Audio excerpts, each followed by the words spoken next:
Have you ever walked out of a nursery with a beautifully tagged plant, imagining it thriving on your porch, only to watch it sulk, flop, or even die, leaving you regretting that glossy label? I've been there myself. As someone with years of experience in container gardening, I've learned an important lesson. Not every stunning garden flower will flourish in a pot. Some outgrow their container too quickly, some demand constant attention, and others struggle under pests, heat, or stress. In this video, I'm sharing 8 flowers that I regret planting in containers, what went wrong, the solutions I tried, and smarter alternatives I would choose today. 1. Peonies. Peonies are legendary in the gardening world, lush, fragrant blossoms that have enchanted enthusiasts for centuries. Their blooms come in a variety of forms, single, semi-double, or full double, in colors ranging from pure white and delicate pinks to deep crimson, and even rare yellows. Many varieties release a sweet, intoxicating fragrance that can fill an entire garden with an air of elegance and romance. These perennial powerhouses are also long-lived, often thriving for decades. Over time, they develop stronger root systems and larger, more abundant flowers. They prefer temperate climates with cold winters because they need a period of chilling to properly trigger bud formation. Beyond flowers, their foliage contributes ornamental value, with dense green leaves throughout the growing season, sometimes turning shades of red or bronze in the fall before dying back for winter dormancy. However, in containers, peonies struggle mightily. Their thick, fleshy roots quickly become cramped, and temperature fluctuations in pots stress the plants. This often limits the energy they can devote to producing blooms. The heavy flowers themselves can topple stems, or in extreme cases, entire pots. Container-grown peonies demand meticulous care. Very deep pots, soil that drains perfectly, careful watering, and close attention to temperature swings. Even when you do everything right, the results rarely match those of in-ground plants. Repotting or dividing peonies is also a major concern. They dislike disturbance, and trying to move or split them in pots can stress or even damage the plant. The takeaway? Peonies are worth growing, but they belong in the garden, not in containers. For container-friendly alternatives that still offer lush, romantic blooms, consider double-flowering begonias, ranunculus, dwarf shrub roses, or large-flowered dahlias. These plants provide the same visual impact without the challenges and constant maintenance. 2. Dahlias are the quintessential summer showstoppers. Cactus-like spikes, enormous dinner plate blooms, and an endless palette of dazzling colors. Naturally, I was tempted to fill pots with these stunning flowers, encouraged by catalogs claiming they were perfect for containers. The reality, unfortunately, was far less idyllic. The first challenge is sheer size. Even compact dahlias can sprawl 3 to 4 feet in containers, necessitating frequent staking to keep stems upright. Larger varieties produce massive blooms that can topple both stems and containers if not carefully supported. Their tubers also struggle in restricted soil, becoming crowded, misshapen, or even rotting in tight quarters. Water and nutrition are another constant struggle. Dahlias are voracious feeders and highly thirsty. In hot weather, I often found myself watering daily, or even twice a day, only to see the soil dry out almost immediately. Miss a day, and the plants wilt, overwater, and tubers rot. Nutrients leach quickly in pots, requiring constant fertilization to keep the plants healthy. Pests are amplified in container conditions as well. Spider mites, aphids, thrips, and powdery mildew all thrive when plants are stressed and airflow is limited. Exactly the situation pots create. Then there's winter care. Unless you live in a frost-free zone, you must dig, cure, and store tubers carefully, a labor-intensive process that adds yet another layer of work. In short, dahlias are breathtaking and dramatic, but in containers, the effort often outweighs the reward. In-ground planting allows them to flourish with fewer problems, stronger stems, bigger blooms, and far less stress. If you want to grow dahlias in pots, stick to dwarf varieties such as the Gallery or Happy Single Series. Full-size dahlias, particularly the dinner plate types, are best left in the garden bed rather than your patio containers. 3. Bearded iris. Bearded irises are some of the most eye-catching and dramatic flowers any gardener can grow. Their blooms are nothing short of living art, with velvety petals that come in a breathtaking range of colors. Each flower often features the distinctive beard of contrasting hairs that gives this iris its name. From pristine whites to deep midnight purples, warm golden yellows, rich coppers, soft lilacs, and even intricate bicolored varieties with ruffles and streaks, Bearded irises deliver elegance and visual impact like few other flowers. When they bloom in spring, usually from late April to May, these flowers can turn even the most ordinary garden bed into a vibrant painter's palette. Each stalk produces multiple buds, allowing a succession of blooms that can last several weeks. Some reblooming varieties even provide a second flush of flowers in midsummer or early fall, extending their beauty well beyond the typical season. Even when not flowering, bearded irises remain impressive. Their upright, sword-shaped leaves grow in dense clumps, adding vertical interest and bold texture throughout the season. Over time, as the rhizomes spread, these clumps expand, creating a dramatic architectural presence in borders or flower beds. Bearded irises offer dual benefits: dazzling flowers and attractive, design-friendly foliage that enhances the garden long after blooms have faded. However, here's the key challenge. Bearded irises are fundamentally garden plants, with specific needs that are hard to replicate in containers. Their thick rhizomes naturally want to spread horizontally just at or slightly below the soil surface, in full sun with good airflow. In a pot, these conditions are difficult to maintain. Bury rhizomes too deeply, and they risk rotting. Leave too little soil, and they dry out or fail to anchor properly.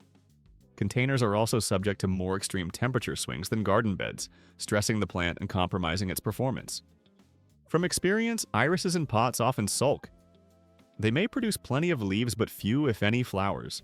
Even if they bloom the first season, subsequent years frequently show a decline in flowering. Regular maintenance like rhizome division, essential every 3 to 4 years, is straightforward in the garden: dig up the clump, slice, and replant. But in a container, the process is awkward, messy, and prone to damaging the plant. Drainage presents another challenge. Bearded irises require sharply draining soil, but containers often retain water at the bottom while drying out too quickly at the top. This imbalance can lead to root rot, fungal infections, and weak growth. Irises also thrive on sun exposure. In a pot placed in a shaded patio corner, the rhizomes may never receive the consistent warmth needed for healthy flowering. Height is another practical concern. Bloom stalks can reach 2 to 3 feet, and when loaded with large flowers, they become top-heavy in containers. Constant staking is necessary to prevent flopping, turning what was meant to be a graceful, elegant display into a labor-intensive chore. By contrast, bearded irises in the garden are low maintenance. In a sunny, well-drained location with room to spread, they multiply reliably, bloom year after year, and remain drought-tolerant once established. Their performance in garden beds highlights how frustrating and underwhelming they can be in pots. For container-friendly alternatives that mimic the iris aesthetic, dwarf iris varieties such as Iris reticulata are a much better choice. They bloom early in spring with jewel-toned flowers and require far less root space. Other vertical container-friendly plants like gladiolus, dwarf dahlias, or tall salvias can provide similar color, height, and drama without the same degree of frustration. In summary, while I will always cherish bearded irises in my garden beds, where they flourish effortlessly, they remain one of my top container regrets. These magnificent flowers simply aren't designed for confined, variable environments, and the results rarely justify the effort. 4. Hybrid tea roses. Hybrid tea roses are the divas of the garden world. At their peak, it's easy to see why they've been adored for centuries. Their long, elegant stems support large, high-centered blooms in a staggering array of colors. These are the roses we picture in wedding bouquets, Valentine's Day arrangements, and romantic traditional gardens. A single bush can produce deep reds, creamy whites, golden yellows, warm oranges, or even multicolored blooms that subtly shift as the petals open. The fragrance is unforgettable. Some varieties are intoxicating, filling the air with a perfume that makes you pause and take a deep breath. At first glance, hybrid tea roses seem ideal for containers. You can admire them up close, snip blooms for vases, and enjoy their scent from your porch. But experience quickly reveals that these roses are extremely high maintenance when grown in pots. While they may look stunning the first season, keeping them healthy and vibrant in containers long-term is a challenge. Root space is the first hurdle. Hybrid tea roses are grafted plants with vigorous, spreading roots that need room to explore soil for water and nutrients. In garden beds, they anchor deeply and fuel repeated blooms naturally. In containers, even large ones, roots are cramped, stressed, and limited in their growth. This restriction drastically reduces flowering. Instead of abundant, lush blooms, potted hybrid teas often develop weak stems, fewer flowers, and a generally fatigued appearance. Even oversized pots rarely compensate. Watering is another constant challenge. These roses are thirsty yet intolerant of waterlogged conditions. Balancing moisture in a pot is far trickier than in the ground, where roots self-regulate. On hot days, I sometimes had to water my container roses 2 or 3 times daily just to keep them alive. Skip a day and they wilt, overwater, and the roots risk rot. Maintaining this delicate balance is exhausting, particularly if you're busy or away. Nutrition adds yet another layer of stress. Hybrid tea roses are heavy feeders, requiring frequent fertilization to sustain healthy blooms. In the garden, 1 or 2 applications of compost or fertilizer per season are sufficient. In a pot, nutrients leach out with every watering, leaving the plant pale and hungry unless fertilized consistently. This creates an endless cycle of watering, feeding, pruning, and deadheading that turns gardening into a full-time job. Pests and diseases compound the difficulty. Aphids, spider mites, Japanese beetles, black spot, powdery mildew, and rust all target roses. In garden beds, plants have space to recover, and beneficial insects can provide some control. In containers, root confinement and limited airflow make roses more vulnerable, and pests often take over. I found myself constantly spraying and cleaning leaves, yet infestations seemed relentless. Watching a carefully nurtured bloom destroyed overnight was enough to sap any gardener's joy. Winter is another hurdle. Grafted hybrid teas are less hardy than other roses. In the ground, soil insulates roots from freezing and thawing cycles. In pots, roots are fully exposed to temperature swings, making overwintering challenging. Even with careful wrapping and mulching, some losses are inevitable. The effort required is far greater than for in-ground roses. By comparison, hybrid tea roses in garden beds are breathtaking. They bloom repeatedly throughout the season, respond beautifully to pruning, and reward effort with armfuls of flowers. They thrive when free to explore the soil, not when confined. For container gardening, far better options exist. Patio roses, miniature roses, floribundas, and shrub roses adapt much better to pots. They remain compact, tolerate restricted root space, and still produce impressive blooms and fragrance without constant stress. In conclusion, while hybrid tea roses are my top choice for garden beds and cut flowers, attempting to grow them in containers is a frequent regret. They demand far more care than they give, turning what should be a joyful experience into a cycle of frustration. These roses are designed to flourish freely in the ground, and any attempt to confine them in pots teaches a hard lesson in patience, perseverance, and the limits of container gardening. 5. Lilies. Lilies are undeniably some of the most breathtaking flowers a gardener can grow. Their tall, elegant stems, often crowned with trumpet-shaped blooms, give them a presence that feels almost otherworldly. It's no wonder that for centuries, lilies have symbolized purity, elegance, and beauty in art and culture. There's a tremendous variety to choose from. Asiatic lilies showcase vivid colors and clean, sharp lines. Oriental lilies impress with their massive, fragrant flowers. Trumpet lilies offer dramatic, flared blossoms. And hybrid varieties combine the best traits of each group. When planted in the ground, lilies become true showstoppers, creating vertical drama that draws the eye across the garden. Naturally, I thought, why not bring this floral spectacle closer to home in a container on my patio? The idea of enjoying tea surrounded by such fragrant, beautiful blooms was irresistible. At first, it seemed perfect. The bulbs sprouted quickly, stems grew upward with grace, and the flowers themselves were dazzling. But after that initial enchantment, the realities of growing these giants in pots quickly became clear, leaving me regretting the experiment. The first major challenge is their height and structure. Lilies are not compact plants. Stems can reach anywhere from 2 to over 6 feet tall. While this makes for a spectacular display in bloom, it creates serious instability when grown in a container. Even a gentle breeze, a heavy rainfall, or a curious pet brushing past can topple an entire pot. I spent countless hours staking, adding supports, and weighing down pots, but it always felt like I was fighting against the plant's natural growth habit. Their life cycle adds another layer of difficulty. Lilies are bulb plants, meaning they go dormant after flowering. In a garden bed, this is not an issue. The bulbs rest safely underground and return stronger each year. In a container, dormancy is far more complicated. Once the foliage fades, pots sit empty and uninviting for months. Unless you carefully dig up, store, and replant the bulbs, they tend to weaken over time and rarely regain the vigor or bloom size of the first year. Watering presents yet another delicate balance. Lilies require consistent moisture but cannot tolerate soggy soil.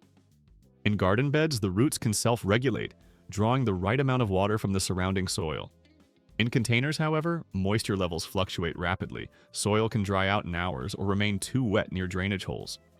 I have had pots where the bulbs literally rotted by the second season, despite meticulous attention. The stresses inherent to container growing drastically shorten their lifespan compared to in-ground lilies. Pests and diseases also intensify when lilies are confined to pots. For example, the red lily beetle can devastate leaves and buds in no time. Containers make it easier for pests to locate plants, and the lilies are less resilient in recovering from attacks. Fungal infections like botrytis blight thrive when airflow is restricted.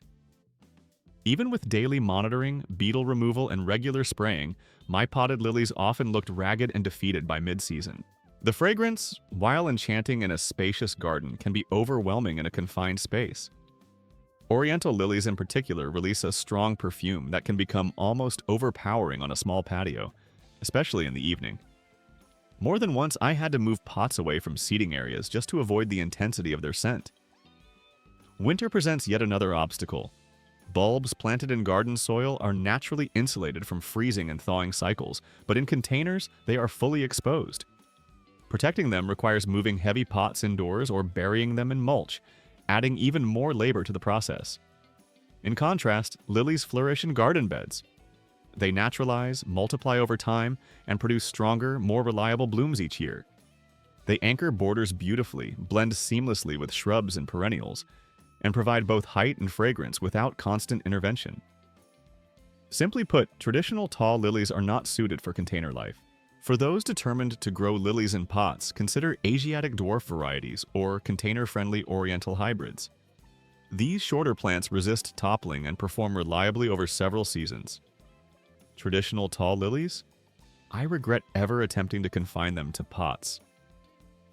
The dramatic beauty comes with excessive instability, maintenance, and frustration that outweighs the reward.